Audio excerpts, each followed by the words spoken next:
So a big welcome to our first class and to your lecturers, Dr. Sam Hay and Dr. Daniel Carrigy. And so we're both very pleased to be teaching this subject, critical thinking for effective learning. So a big welcome to the first class. So welcome, Daniel. Great to have you here. Welcome, Sam. Thank you. Thank you for having me, and welcome to everyone as well. Thank you. So in this first class, we're going to introduce the topic of critical thinking and apply it for effective learning. And we're going to look at some of the skills required for critical thinking and effective learning. Christians often begin with a Bible reading and prayer. So we have a Bible reading here, which comes from 1 Corinthians 3, where the Apostle Paul says, "Don't deceive yourselves. If anyone's wise by the standards of the age, become fools so that you might become wise." And this could be interpreted, become humble, become open to other ways of thinking. So in this passage, the Apostle Paul warns against thinking and wisdom that gives in to human weaknesses of pride, and he also encourages us to be humble and aware. An interesting prayer, so Christians often begin with a prayer from Thomas Aquinas in 12 to 1274, 100 AD, when he taught in Paris, said, "Come, Holy Spirit, divine creator, true source of light and fountain of wisdom, pour forth your brilliance upon my dense intellect," said Thomas Aquinas, "dissipate darkness that covers me and sin and ignorance, and grant me a penetrating mind to understand with a retentive method and memory and ease in learning and lucidity to comprehend and express myself. And I ask through Jesus, true God and true man, reigning with you forever and ever. Amen." So that's a prayer that we have this morning. Now, in each week, you'll have a Moodle resource that you need to read, and you need to write a forum post each week of about 300 words and then comment on other people's forum posts. And then there'll be other readings as well that you will find, and there are some that we've given here that you could have a look at. This one's quite an interesting one on thinking about thinking from the University of Queensland. And so I encourage you each week to read these readings.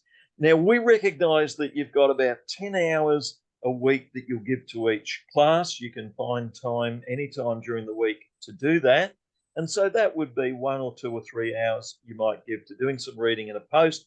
We don't expect you to be doing 20 or 30 hours on each class, but we do expect you to do some work on each class. And so these readings are very important each week.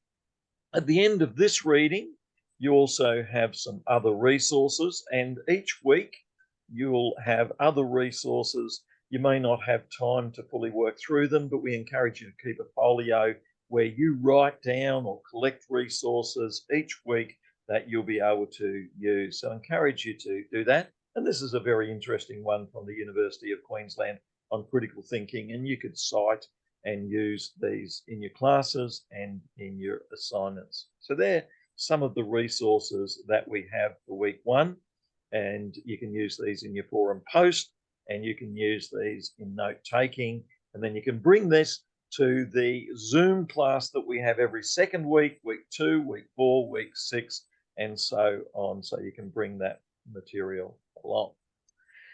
So in this first class, we're going to look at critical thinking, ways of knowing, observation, science. We're going to look at fields of knowledge like science, but also the humanities.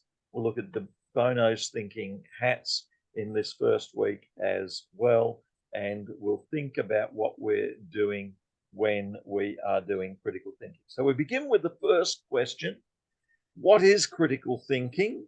And we think about what we do when we do critical thinking. So, Daniel, when we're using this word critical, we're not necessarily being negative or just negative. We're using it in a certain way in academic writing. So what are we doing using the word critical in critical thinking in academic writing, Daniel? Yeah, that's a good question, Sam. And the way I always explain it is essentially we're doing it carefully and deliberately. And so when we talk about critical thinking, what we mean is we're not criticizing things, we're not being negative. What we are doing is we're looking at something, we're observing it, we're being very deliberate in examining something and understanding. It could be that we're reading something, it could be that we're viewing something, it could be, as we've also seen before, that we're thinking about our own thinking processes. So essentially what we need to be doing is we need to be examining something in a way that we understand its components, whether that's we're reading something or whether we're thinking about our own thinking and saying, what is it? How am I approaching this? So that's the way I talk to people in terms of critical thinking, or even things like critical reading or reading critically, is we're being deliberate, we're being careful, and essentially we're understanding as best as we can all the elements of whatever it is we're looking at. And I like that understanding of components, understanding of the elements, because when we often make a decision, we're going to buy something, often we're fairly limited in the sources that we have. We get the opinion of someone, we get the opinion of the shopkeeper, a friend, we consider a couple of elements about it.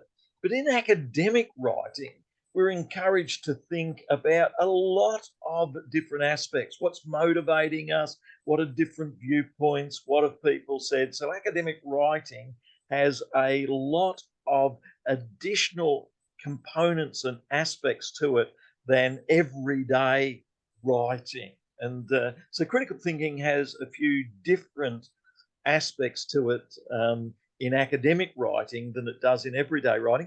What are some other things, Daniel, that we need to be careful of in academic writing? So when you're doing academic writing rather than just normal everyday writing, what are some things that we're being careful about?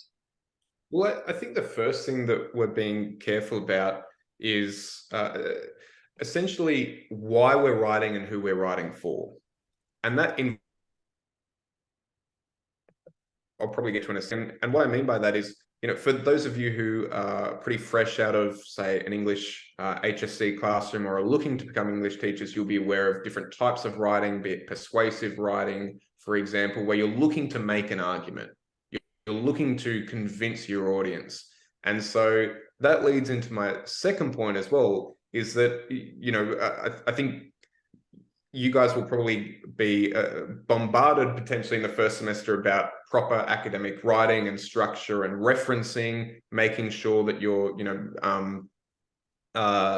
giving proper citations and being careful about plagiarism and that kind of thing. And so that's in terms of writing, that's where that comes in, is understanding who am I writing for? What is the purpose of the piece that I'm writing?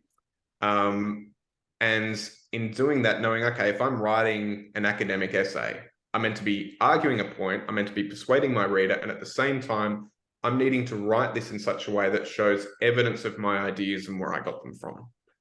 And I like that concept of arguing a point, giving evidence. This whole concept of putting forward a strong argument is so important in academic writing, and it includes a consideration of a range of viewpoints. And I often liken that to a tripod. The further apart the legs of a tripod are, the more stable the tripod is, and the same with an argument. If you've got a range of different viewpoints that are quite different, that comes across quite well in an argument, in that it shows you've considered different viewpoints, different ways of looking at things. And so I think the description of academic writing, being careful and being like presenting an argument, I think that's really very, very useful. In academic writing, we often have definitions of the different terms we're using. And as we look at critical thinking, we might want to define what we are doing here. We're certainly thinking, we're using all aspects of thinking, we're using approaches to thinking. Lippmann described critical thinking as, and often in a piece of academic writing, we'll quote one scholar, we'll quote another scholar. That's quite different to ordinary writing where I say, I think that. And this raises the difference between using the subjective, I think, and using the objective, a scholar says. And so often it's a stronger piece of writing when we quote one scholar, quote another scholar, and show interaction with a range of scholars. Why do you think this is, Daniel? Why does it come across academically stronger and the argument stronger when we quote other scholars rather than just giving our own opinion, which we advise you not to do that, not to say, I think that in the first person in academic writing. Why does that work, Daniel? Well, the first thing that it shows is an engagement with an understanding of the actual ideas that already exist. So what that demonstrates to your reader is you're not making an argument, in isolation of the actual conversations that have been taking place and the actual research that has already been done in this area. So it shows an engagement with wider conversations. It shows an understanding of wider conversations. But in addition to that, it's also providing evidence. It's also saying, this is my opinion, this is my interpretation, but you'll see that I'm not the only person who thinks this. Experts X, Y, and Z also are of this opinion or also posit this particular perspective as well. So it gives you two things. It shows an understanding of the conversations that are happening, an understanding of the field that you're talking about or writing about, and it helps give you evidence as well for your argument.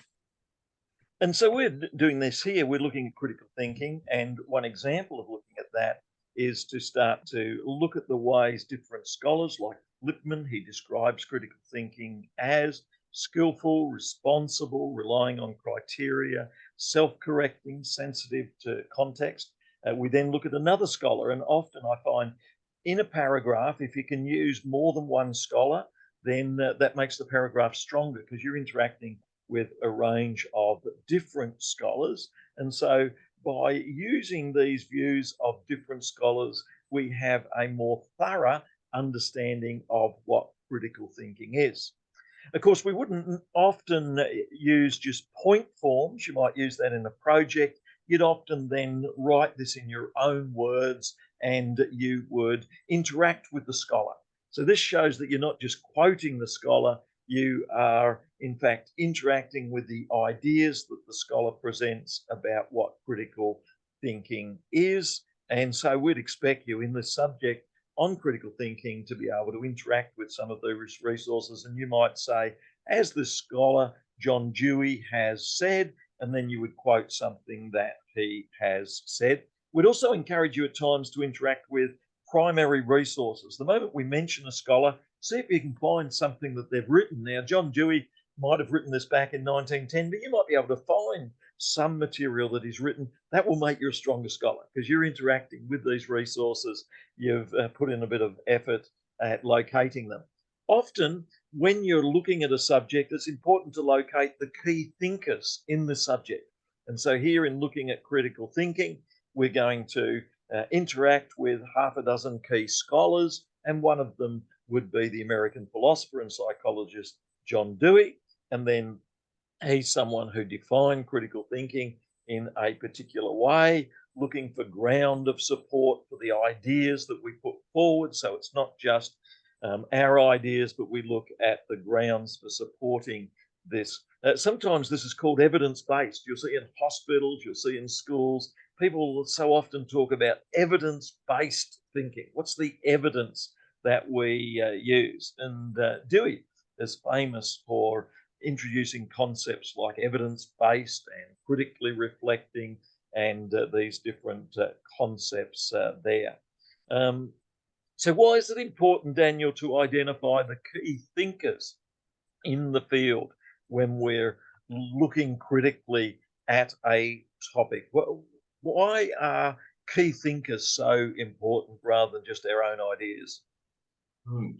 Well, key thinkers are essentially the people who've shaped the field and what it means. And so realistically, we can't understand a field of knowledge or a particular area of study if we're not studying the key thinkers, because we'll never actually be able to understand an area of study or an area of research if we don't know what has actually been said in that area, what the key findings in that area have been.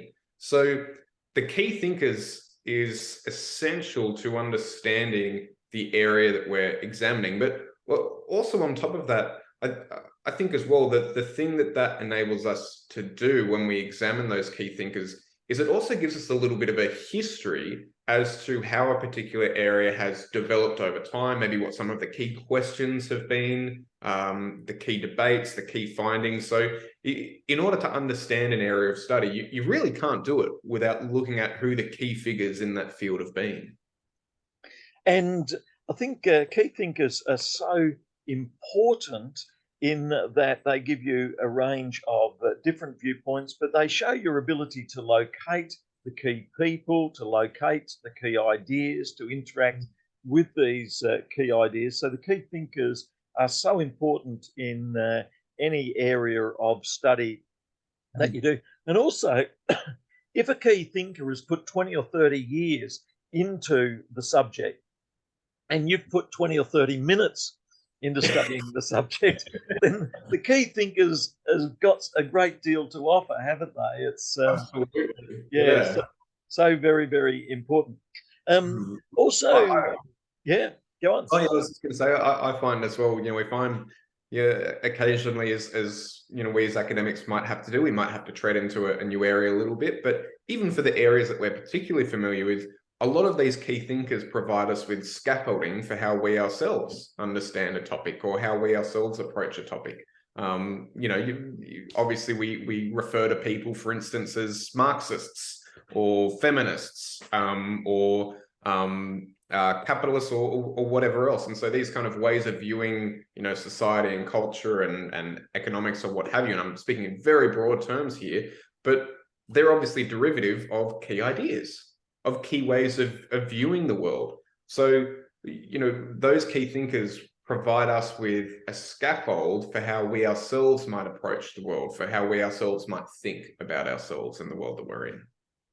And I like the way in which you talk about the key thinkers providing a scaffold for looking at material. In general, their whole life journey, if you look at their life journey, gives you an idea how they studied, how they became the people they are. And then the articles that they write often become very useful for us in that these articles can, in fact, provide an example of scholarly writing.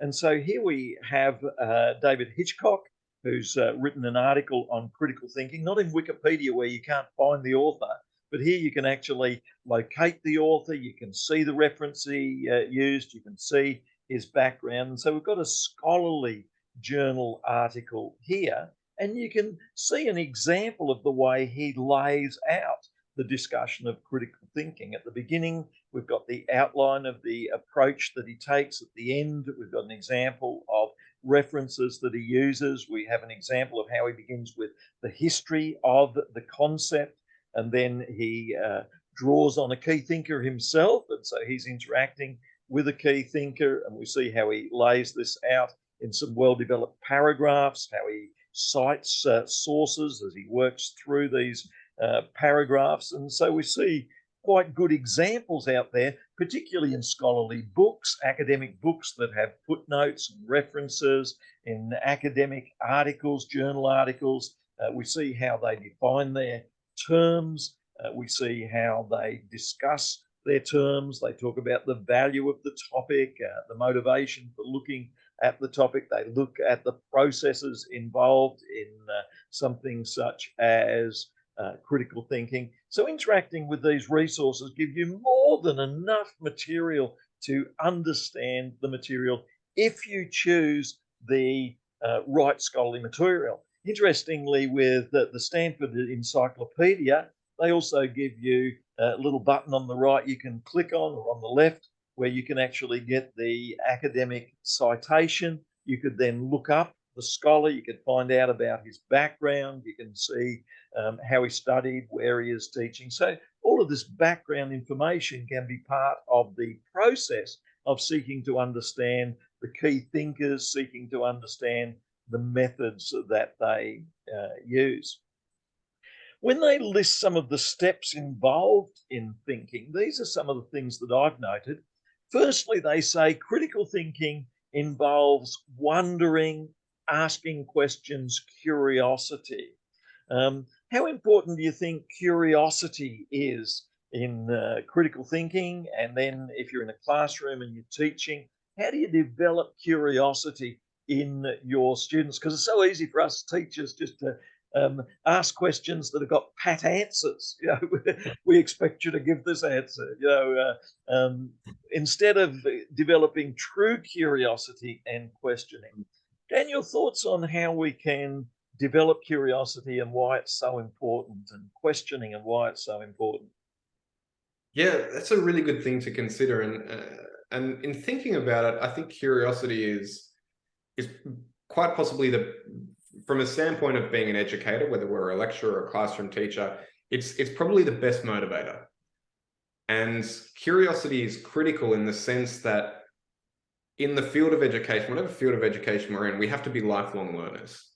So we can't get to a point where we think, you know what, I think I've learned everything I want to, or I think I've learned everything I want to know.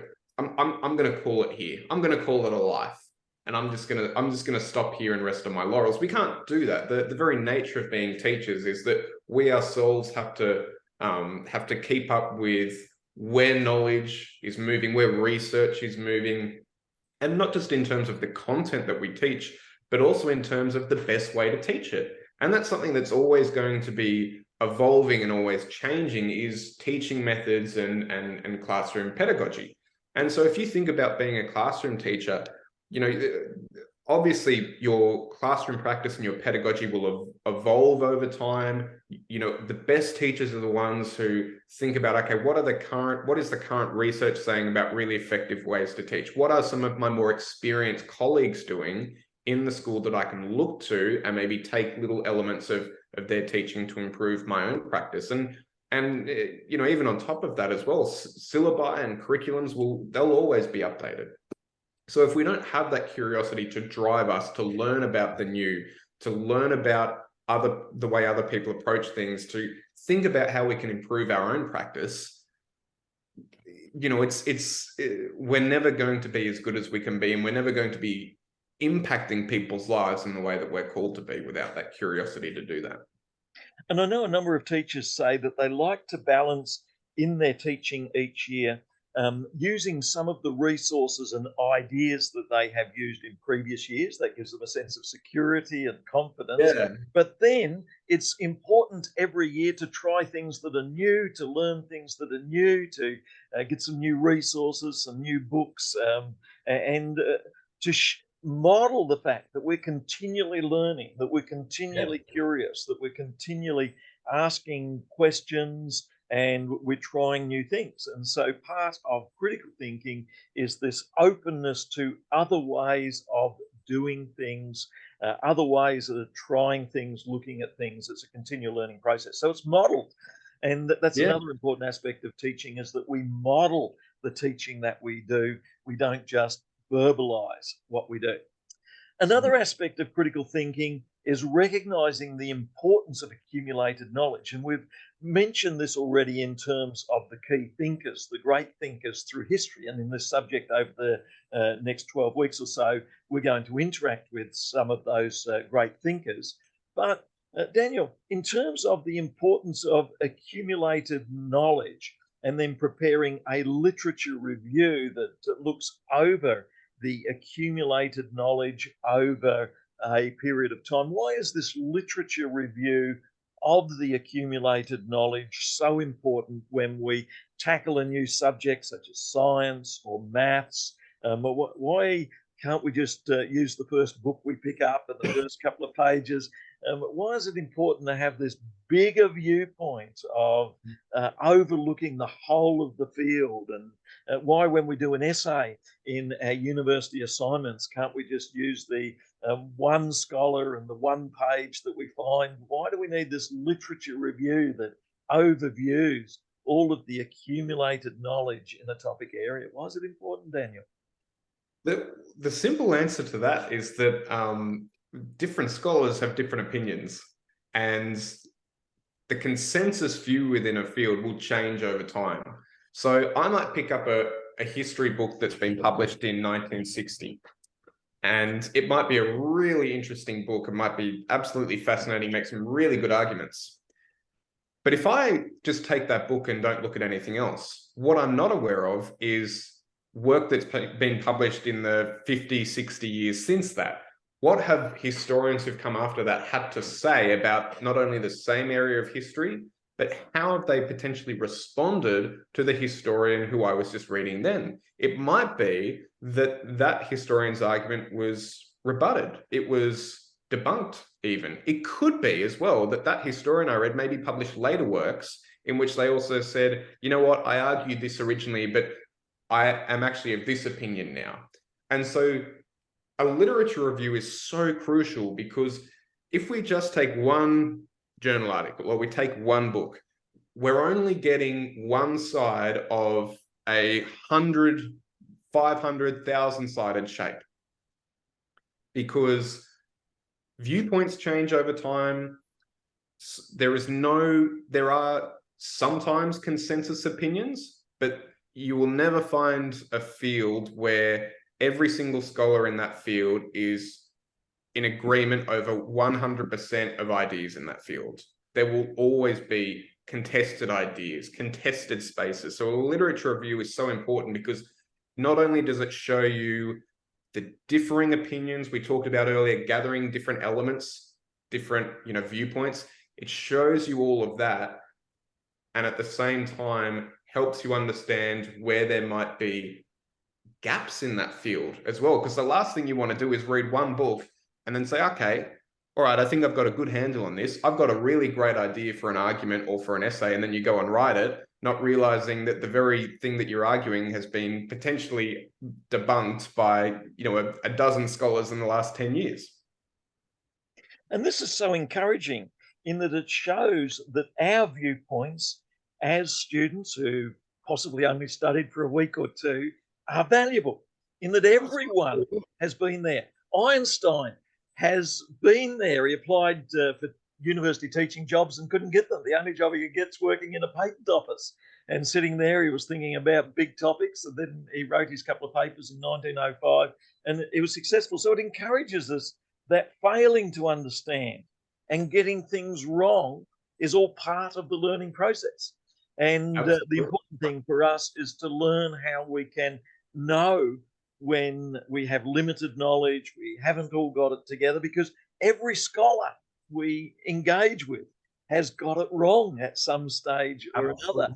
It's just that they recognize they got it wrong. They recognize they needed more information. They recognize that they needed to go a bit further. So this is so encouraging that in your essay, it is possible on occasions to put in a first person. I do it later on in the essay, 2/3 of the way through, and say, I think that, or the author of this essay thinks that's a more objective way of looking in on yourself. But in writing this essay, I have felt that at times we've got to own where we're at, but we've also got to recognize that our position is still fairly limited. We've been studying for a few weeks. There's scholars out there who've been studying for 20 years.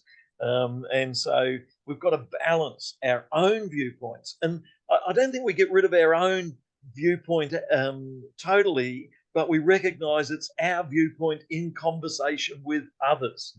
And it's our viewpoint that's humbly admitting we're at the beginning of the journey. We'll get it wrong at times, but we're gathering some information. Another aspect of critical thinking is observing. So, Daniel, why is it so important? Someone says something, this is what you do when you're teaching, and then we observe that's not the way it works in the classroom. Why is observation so important? Someone says at church, this is what happens, and we say, hang on, when I look out at the world, that's not quite the way it goes. Why is it important to observe the world around us and to record what we observe? Thoughts on that? And could you include that in an essay on occasions? One can observe. That's a good question. I think it would probably depend what the essay is on and what type of observation I did as to whether I would necessarily include it or not. I'm thinking back to what we saw with the previous article that we were looking at in terms of the analogy of the man walking in the rain, for instance. and thinking about the storm clouds. But yeah, observation is so important for a number of reasons. The base reason, obviously, is that it's gathering data, and the more we know about, or the more information we're able to gather about something, the more we're able to make an informed opinion about it. But observation is also important because we have to recognize that as humans, we're not omniscient creatures. We're not all-knowing. We're flawed creatures. We have flaws in our perceptions and our understanding. So observing something, taking the time to gather data, gather information is critically important because we don't know everything. But at the same time, observation, particularly in the form of something like a literature review, helps us to get the observations of others, helps us understand how others have viewed this particular object or topic or field of study or whatever it is it may be. But I think observation, you know, at a very personal level as well, I think it's something that I think it enables us to stay humble and stay grounded. Because as I mentioned, we don't know everything. And observation is important because it reminds us that, you know, you made the point that, you know, we might have gone to the same church service, but we might have two totally different, you know, understandings of how that service went or what happens.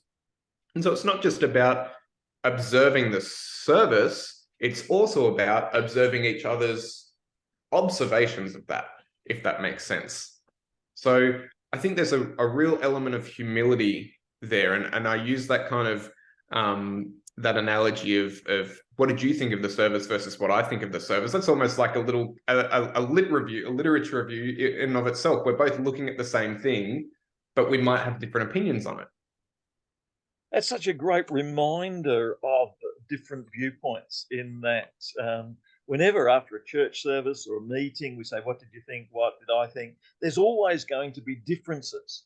And that helps us to recognize the importance of different viewpoints and recognize the importance of understanding subjectivity, that it's so important that we recognize we do have views, but they're shaped by certain backgrounds, cultures, circumstance, and that doesn't make one more right nor the other. They're two different ways of looking at the same thing. I really like the way observations make it real in that they apply the insights from books and people in terms of the world around us. That is, they keeps us humble and helps us to recognize that there are complexities in the way in which we see the world around us and understand the world around us. And it'll be interesting in weeks to come to look more carefully at the strengths and limits of observation. Now, some people love to be empiricists, where they observe and they measure and they describe what they are seeing around them. And the famous Greek scholar Aristotle was famous for being an empiricist. He said, you've got to observe. It was interesting, however, that his teacher, who was Plato, was more of a rationalist. He said that we need to reason. And he said, just because you observe something doesn't mean you fully understand it. You've got to dig deeper. You've got to think more abstractly because it's more complex than just observing. Daniel, what are your thoughts on this tension between those who claim, I fully understand because I saw, and those who say, we've got to think more deeply in terms of abstract understandings about things that can't be seen? Reasoning and inferring is so important, and we've got to talk about these abstract concepts of things in the past we can't see, causal reasons we can't see, and how do we balance observation and reasoning? Thoughts on that, Daniel? Yeah, it's a great thing to think about because I think we hear the phrase seeing is believing, and the reality is that that's not necessarily always the case. So I was reading recently a study done on the number of eyewitness accounts of criminals and what they looked like that were given to police that later turned out to be incorrect or not accurate. And so there's a decent, I believe it's in the teens, it could be in the low 20% of eyewitness reports of people that were absolutely certain that this is what the criminal looks like. These were their facial features or whatever else that were flat out wrong. And so I use that as a kind of humorous example to talk about the fact that there is more to seeing. And so if we come back to that rain cloud analogy before, in terms of thinking about what does seeing those rain clouds mean, has to be something beyond simply seeing. That's the first step. That's like the data gathering step. There has to be an analysis that goes beyond that, like you talked about, in terms of thinking about it deeply, understanding key ideas and concepts, and thinking about what does that data actually mean? How can I interpret that? What is it maybe a sign of? What is it a symptom of? For example, we talked about Plato obviously being Aristotle's tutor, and the kind of humorous thing that I look at with Plato in some of my classes is in Plato's Republic, he creates this work where he creates this kind of hypothetical ideal nation. What would an ideal nation look like? And one of the things that he says an ideal nation would not have is poets. And the reason why is he says that poets are too emotional. They look at something and then think that they know everything about it and go off and write all this flowery language and imaginative and all that kind of stuff. They're not thinking critically about it. So that's how I would kind of, jokingly unpack this idea of seeing, I think, in terms of that, Plato's Republic and poets, seeing things and being imaginative, and what we talked about before in terms of, that rain cloud analogy. Seeing is the first step. I love that. Seeing is the first step. And one of the dangers of Plato saying, let's not be emotional, is that we are emotional beings. Absolutely. And so that's the big problem, is the moment we say, let's not be, we are hiding the baggage under the table that we are emotional. And so if you attend a Labor Party meeting and you say, let's consider this, if you say, we are not emotional, we are just carefully thinking, because you're part of a Labor Party gathering, everyone's emotionally committed to the values of the Labor Party. And if you go down the road, the Liberals will be saying, let's not be emotional, let's just look at the facts. But because they are emotionally committed to their Liberal Party viewpoints, then they will be biased in that direction. Whereas we're going to look in a later lesson, let's admit our emotional biases. Let it admit how we're being driven by these unseen, unconscious biases. Freud was very famous for saying, you claim psychology is simply writing about what a person can see and observe. No, it's about the unconscious, and it's about these unconscious drives that are going on. And so reasoning about things we can't see, inferring about things we can't see, which Plato was quite keen on, and he uses the analogy of the cave and shadows, and saying we claim we see things, but really they're shadows of the bigger things that are going on. So we look at the clouds and we say, oh, I can see the clouds. But Plato would say, have you thought about the whole process about how clouds form and about what's taking place, and what's taking place on a very small scale, how droplets form, what's taking place on a very large scale, what's the cycle of water, which we can't fully see all at once. Plato would say it's the big reasoning questions about things you can't see that are so important. So he's an idealist or a rationalist. And I think in an argument, we want both. We want the observations and we also want the theorizing as well. One famous example is black swan theory. And up to the 16th century, Europeans said all swans are white. And then they sailed over to Australia and discovered black swans. And so the observations that you make often don't take into account those things that you've not yet discovered. And so you need a lot of humility to admit. And in an essay, in the last part of your essay, you might write, there are things that I've not yet looked at that I don't fully know. And so I admit that there are weaknesses in the argument. So we need observation. We also need reasoning, which can be called rationalism, which can be about laws and theories and explanations. So these are also very, very important as well. So we need that balance of these different areas there. And this brings us to look at context. So what's the importance of considering context, Daniel, in terms of the background to what we're looking at? So whenever you do a topic, you'll often want to include a paragraph on the context of this topic. So how important are context in the decisions that we make, Daniel? What are your thoughts there?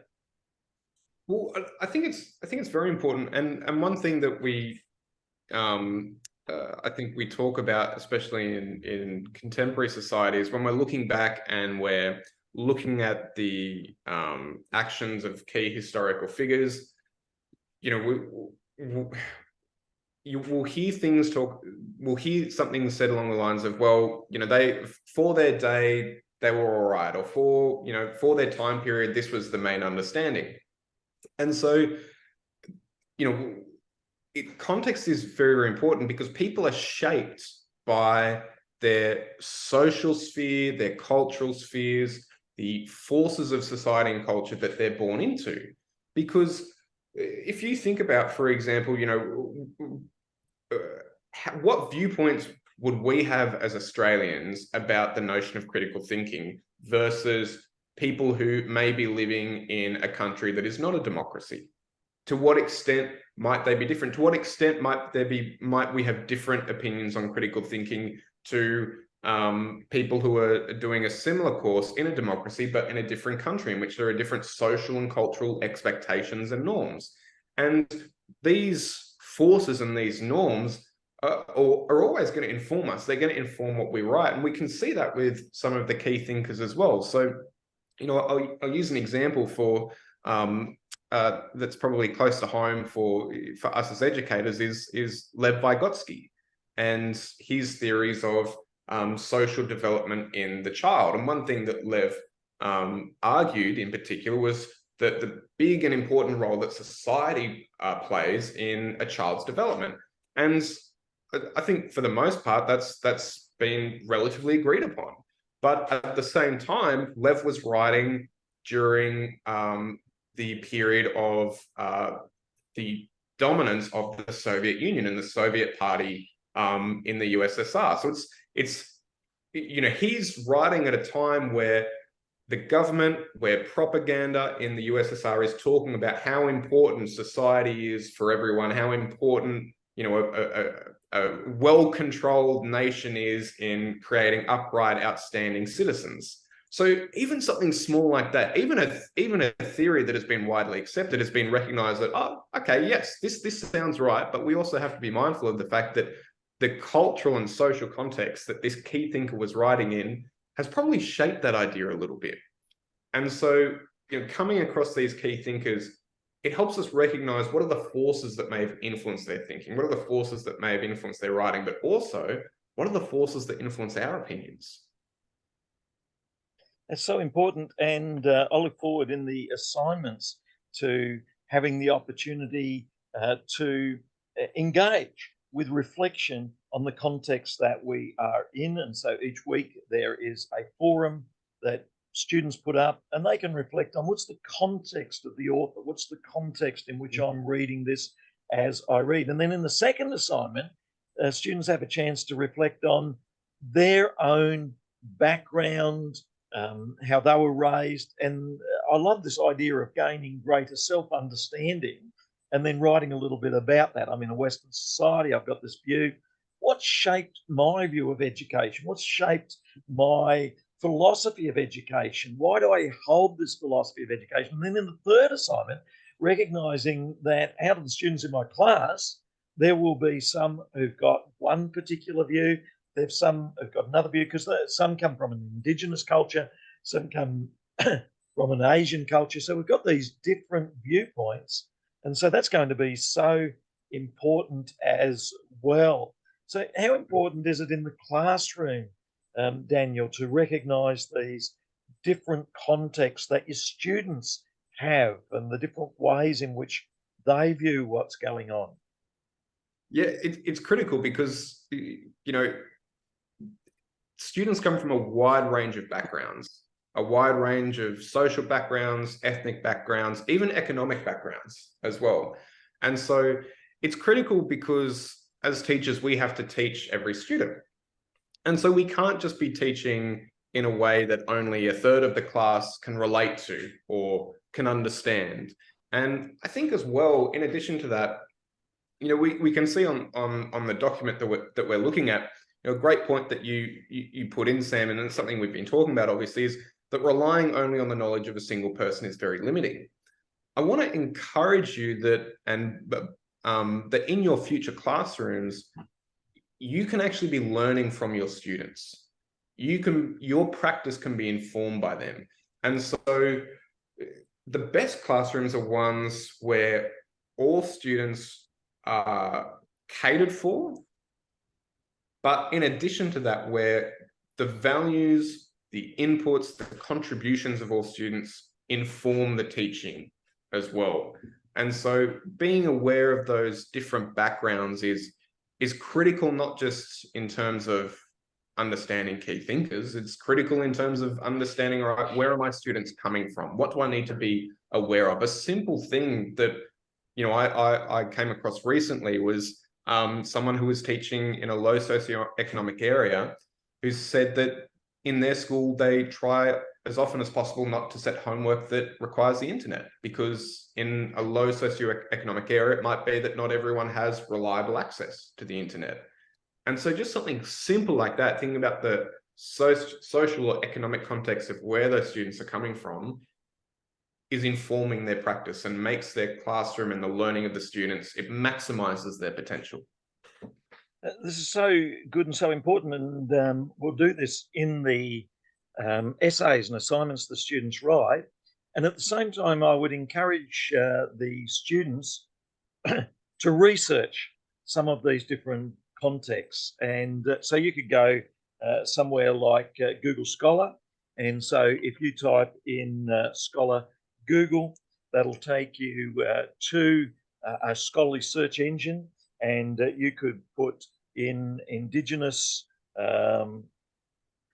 learning and Australia, education, Australia, and you can find out some of these different background contexts. And then over on the side, we've got some resources there. So I encourage you as students to recognize the different cultural backgrounds of those in your class, and to recognize that we have scholarly resources that can inform us of studies that have been done on these different backgrounds and the ways in which that affects the way people from different backgrounds learn. So that's such an important part of the process.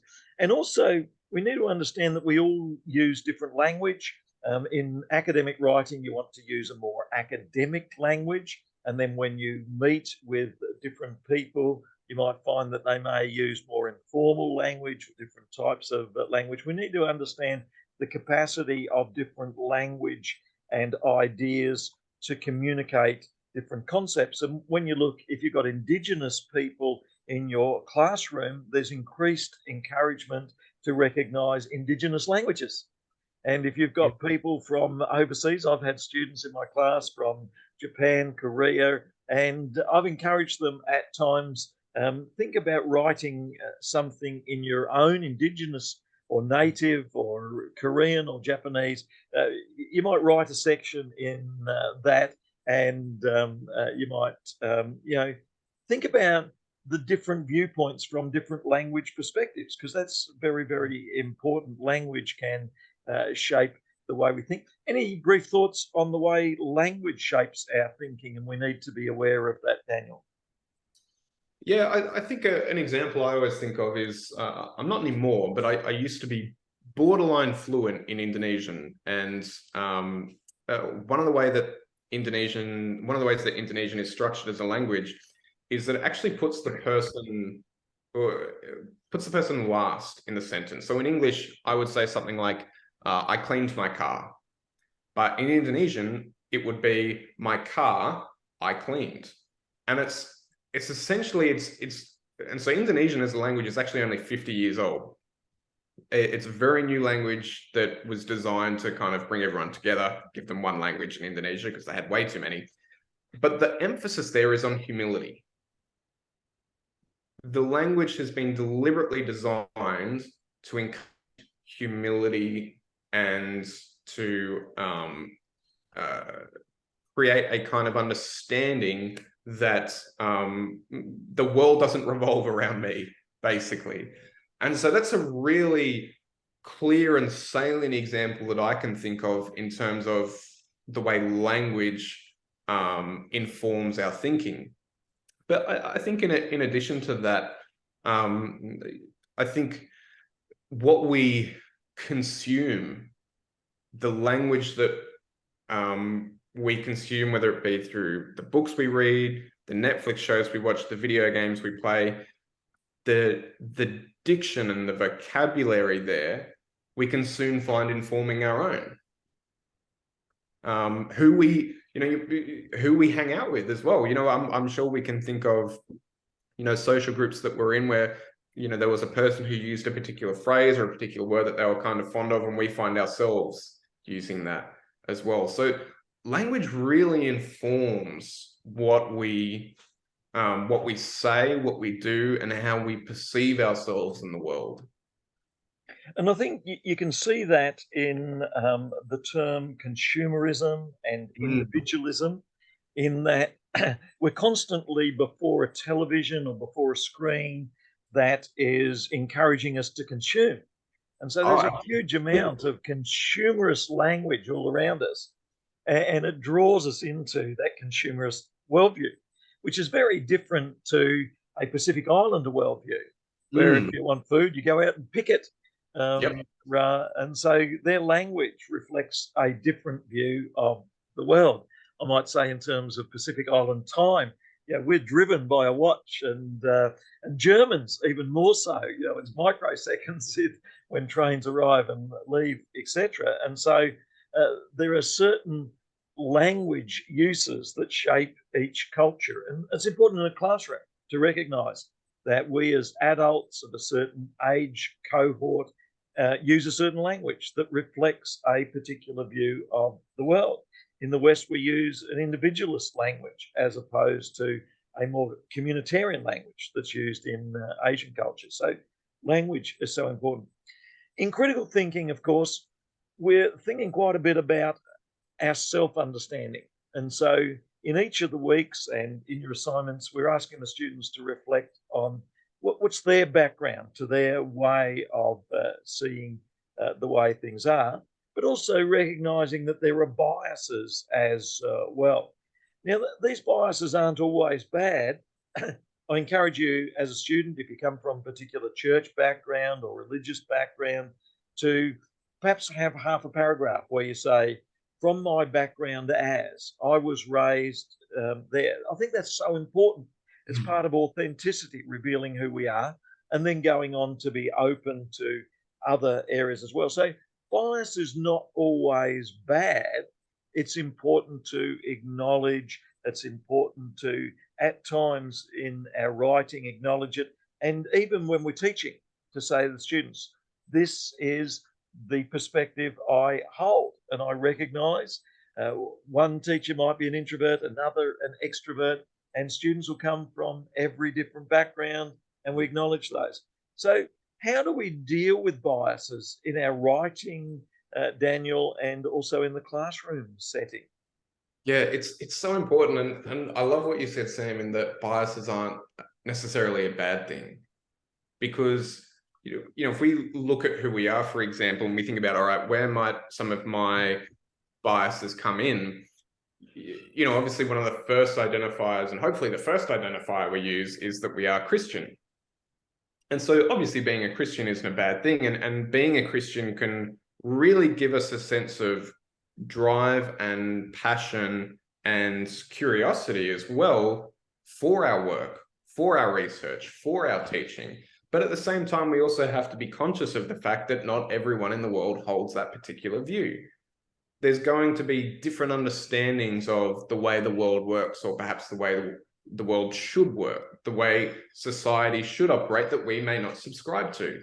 And so understanding that is particularly important, because it helps us create work, it helps us be teachers who can reach those places that are outside those kind of key things that define us. We see obviously in scripture that we're called to be a light to the world. We're called to bring salt to the earth. We're not called to stay in our little corner of Christianness and that's it. We're called to go out, and the only way we can go out successfully is to understand where it is we're actually going.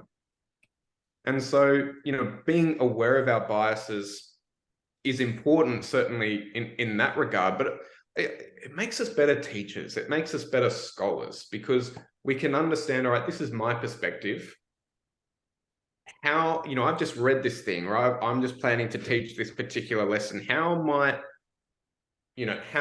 my own kind of biases or backgrounds be informing the way I'm approaching this? Is there a way that someone of a different background might teach this instead? Or do I have students, do I have a diverse classroom where I need to be aware of my biases as well and be conscious of this, especially, if you're teaching in a public school, for instance? And so each week we're going to look at these different areas that we have bias on at times. We're also going to look at some of the context and backgrounds in the different weeks that are ahead. So there'll be an opportunity to explore these different areas. And there's a diagram that you can find on Moodle that shows how in our critical thinking, we're going to be looking at these different ways we know. We're going to seek to understand language, seek to understand observation and using our senses like we do in science. But we're also going to recognize that emotion can influence us, that faith, like Christianity, can influence us and lead to biases. Not necessarily bad, but we need to acknowledge them. We're going to recognize that creativity and imagination are important. We're going to look at the different types of reasoning, like observation, and also reasoning more abstractly that doesn't observe. And then we'll also later in the course touch on different fields of knowledge like maths and science and the humanities and poetry. And so we'll look at how critical thinking works in all of these areas that we're going to be working at. And then the resources for each week will be able to be found on the Moodle website. So students will be able to go to the Moodle website each week.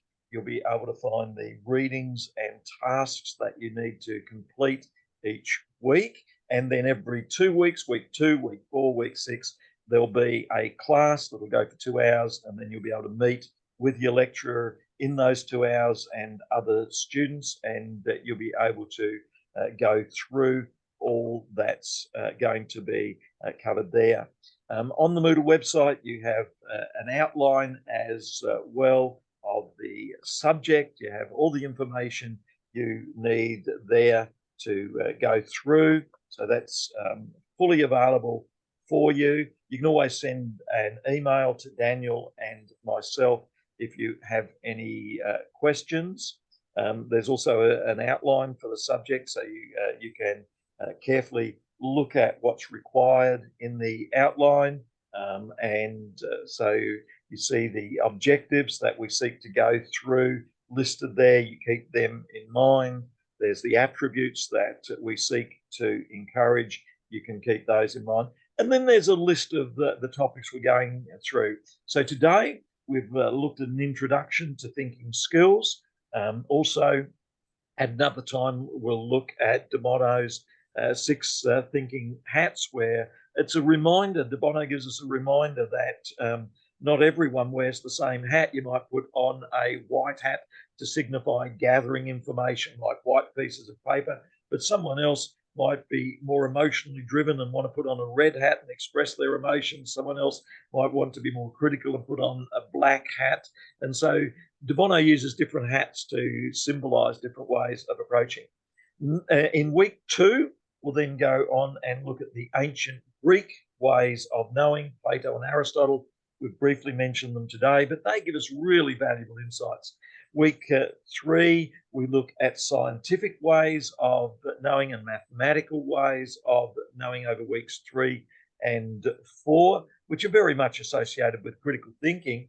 And then in the weeks that follow, we look at language and emotions, and we look at fields of knowledge and ethics and other ways of knowing. So that's covered there. And then each week you'll see in the Moodle website the different weeks, and you can go to those and you can see the resources. So each week it's important to do the resource for assignment 1, which is for your Zoom class, and also for your forum post that you need to post up there on the forum post. And so that is task 1. So there's one of those discussion threads each week. So you need to complete those each week.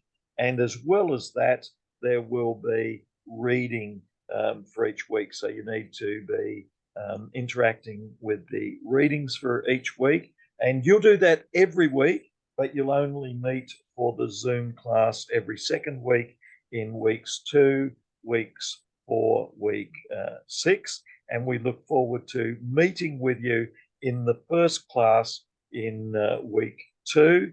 And then after that, we'll go on to weeks 2 and 3, where we look at the Greek and the Christian traditions. We then look forward to going on and meeting with you in weeks 4 and 5, and looking at those there. Any thoughts we need to add, Daniel? I think we've covered it fairly well. No, I think that's it. I think obviously there's a little bit from week 1, such as De Bono's thinking hats, that we'll probably dive into a little bit more during the 2-hour classes. So yeah, I think there might be some weeks where we've talked about, Sam, we depending on how much of a chin wag you or I might have, there might be some, a little bit more, a little bit less to cover in the classes, but no, I think we're set up for a great semester.